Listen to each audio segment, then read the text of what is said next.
ቱልኝ እኔ ያለው ፈጣሪ የተመሰገነው በያላችሁበት ሰላማችሁ ብዙ ትርፍርፍ ይበልልኝ።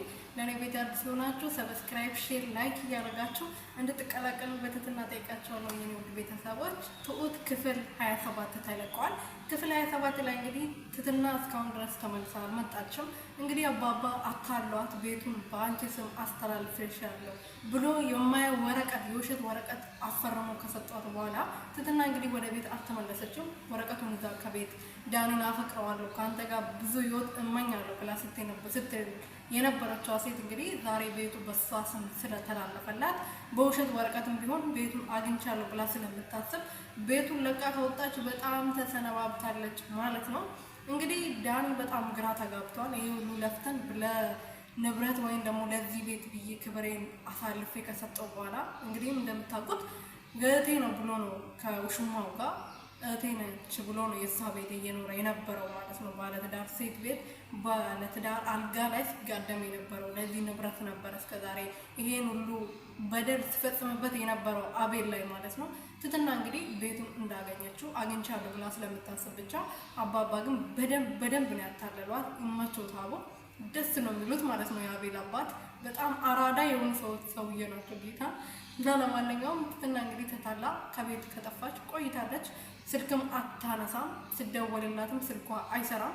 አቤል ግን እስከዛሬ ድረስ ብዙ ነገር እሷ ያረገችውን ነገር ስለሚያውቅ አባቷን ለመግደል ደፋ ቀና ስትል ስለነበረ ብዙ ነገር የእሷን ጥባቶች እየሰማ ቁጭ ስለነበረ ምንም ሊደውልላትም ሊጠይቃትም ምንም ነገር እያሰበ አይደለም። በፊት እንግዲህ በእሷ ፍቅር ታውሮ እስከዛሬ ድረስ አባቷና ትሁት ሲነግሩት ምንም አላምንም ብሎ ነበር። እንግዲህ ሴት መስሎ ገብቶ ነበር። የአክስታችሁ ነኝ እህቴ ናት ብሎ ነበረ። አክስቴ ናት ትመጣለች ብሎ ተናግረው ወደ ፊልድ እንደሄደ አስመስሎ ነበር ቤት ውስጥ ቁጭ ብሎ እነሱ የሚያደርጉትና የሚተገብሩትን ነገር በአይኑ ሲመለከት የነበረው። ከዛ በኋላ ነው እንግዲህ ሆዱ እየቆረጠው። ዳኒ ግን ፈልጓት አፍቅሯት ሳይሆን እስከዛሬ አብሯት የነበረው ለመብራት ነበረ። የሚወዳትና በጣም የሚያፈቅራት ሊያገባት የሚመኛት ኤደን እንግዲህ አለች። ኤደን እንግዲህ በቅርብ ነው ያስመጣ ማለት አባትየው አባባ አስተዋወቀኝ ፍቅረኛ አለክ አይደለ ብሎ ሲጠይቀው አሁን በጣም መወዳትና ያለሷ ህይወት መኖር ማልችል እሷ እዚህ ዓለም ላይ ከሌለች የኔ ትንፋሽ ለደቂቃ ራሱ የሚቆይ አይመስለኝም እና በጣም መወዳት ፍቅረኛ አለች መጥቼ አምጥቼ አስተዋውቃለሁ ብሎት ነበርና አምጥቶ አስተዋውቆቸው ነበረ። ከዛ በኋላ እንግዲህ አባባ አንተ ከዚህ በፊት ምንም ሳይራራ ምንም ሳያስብ ትንሽ አይምሮ ሳይሰማው የገዛ ቤት ውስጥ ገብቶ በገዛ አልጋ ላይ ሲጋደም ነበር። ስለዚህ ይሄ ልጅ ልትበቀለው ይገባል ብሎት ነበረ። አቤል ግን እኔ እንደዚህ ማረግ ሰው አይደለሁም፣ በቃ ልፍታት፣ ምንም ንብረት አልሰጣትም፣ ከቤት ትውጣልኝ ነበር ያለው። አባባ ግን እኔ እንደዚህ በቀላሉ ይሄን ነገር እነሱ ሳትበቀል በቀላሉ አልተውም ብሎ ነበረ ሲመልሱ የነበረው ማለት ነው። እና እኔ በሷ ምክንያት ታስሬ ቁጭ ብዬ ነበረ በፊት ነበር ስንቀሳቀስ የነበረው ብዙ ነገር ደርሰውብኛል። ትሁት ባትኖር ኖሮ እኔ ሞቼ ነበረ ብሎ ነበር ሲመልሱ የነበረው። ስለዚህ እነሱ እንደዚህ በቀላሉ አልተዋቸውም እበቀላቸዋለሁ ስላለ ኤደን ከሱን ቀማና አንተ ታገባታለህ፣ በዛ ላይ ደግሞ ፍቅረኛ ያስፈልግሃል ብሎታል። ትሁት ኤደን ደግሞ ይሄን ነገር ምንም አታውቅም።